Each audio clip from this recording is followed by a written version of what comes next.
2023 July മാസം 18 അതിരാവിലെ ഒരു മകൻ തൻ്റെ ഫേസ്ബുക്കിൽ ഇപ്രകാരം കുറിച്ചു: അപ്പാ ഹാസ് പാസ്ഡ് അവേ. അതെ, അദ്ദേഹം മരിച്ചിരിക്കുന്നു.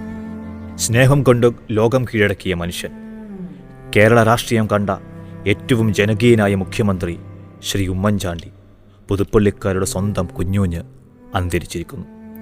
ജനകീയമായ നിരവധിയായ ഇടപെടൽ മൂലം അനേകമായിരം മനുഷ്യരുടെ ജീവിതത്തിൽ ആശ്രയമായി മാറിയ വെളിച്ചമേകിയ ഉമ്മൻചാണ്ടി ഇനിയില്ല.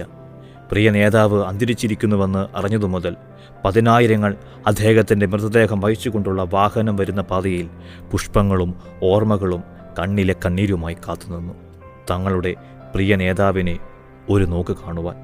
അവിടെ വ്യത്യസ്ത രാഷ്ട്രീയ ചിന്തകൾ അലയടിച്ചില്ല. ഉമ്മൻചാണ്ടിയുടെ മൃതദേഹം പുതുപ്പള്ളിയുടെ മണ്ണിലേക്ക് എത്തുമ്പോൾ പിന്നീട് ലോകം കണ്ടത് അണപൊട്ടിയൊഴുകുന്ന ആയിരങ്ങളുടെ നിലവിളിയാണ്. ഇല്ല ഇല്ല, മരിക്കുന്നില്ല, ഉമ്മൻചാണ്ടി മരിക്കുന്നില്ല, ജീവിക്കുന്നു ഞങ്ങളിലൂടെയെന്ന് പതിനായിരങ്ങൾ തൊണ്ട പൊട്ടുമാറ് ഇടറിയ ശബ്ദത്തിൽ ഏറ്റുവിളിക്കുമ്പോൾ മാത്രമാണ് ഉമ്മൻചാണ്ടി എന്ന മനുഷ്യൻ സാധാരണ മനുഷ്യരുടെ ഇടയിൽ ആരായിരുന്നുവെന്ന് ഒരുപക്ഷെ കുടുംബവും അദ്ദേഹത്തെ വളർത്തിയ പ്രസ്ഥാനവും മനസ്സിലാക്കുന്നത്. അതെ, അദ്ദേഹം ഒരു നല്ല മനുഷ്യനായിരുന്നു, ഒരു കറകളഞ്ഞ പൊതുപ്രവർത്തകനായിരുന്നു, അനേകമായിരങ്ങളുടെ ജനകീയനായ നേതാവായിരുന്നു, പ്രിയപ്പെട്ടവരുടെ കുഞ്ഞൂഞ്ഞായിരുന്നു.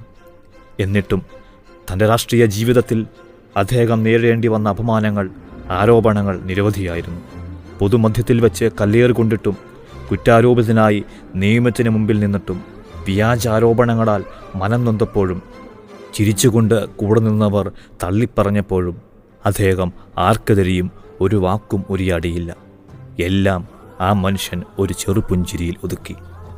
അദ്ദേഹത്തിൻ്റെ മരണത്തിന് ശേഷം അവർ ഇങ്ങനെ പറഞ്ഞു: ഉമ്മൻചാണ്ടി നീതിമാനായിരുന്നു. ജീവിതഗാഥകളെ പോരുക ഈ വഴിയെ, തേടുക ഭാസുരമാ നാളെ ഇതായിവിടെ, തുടരാമിനി വഴി മനസ്സിലുദയഗീ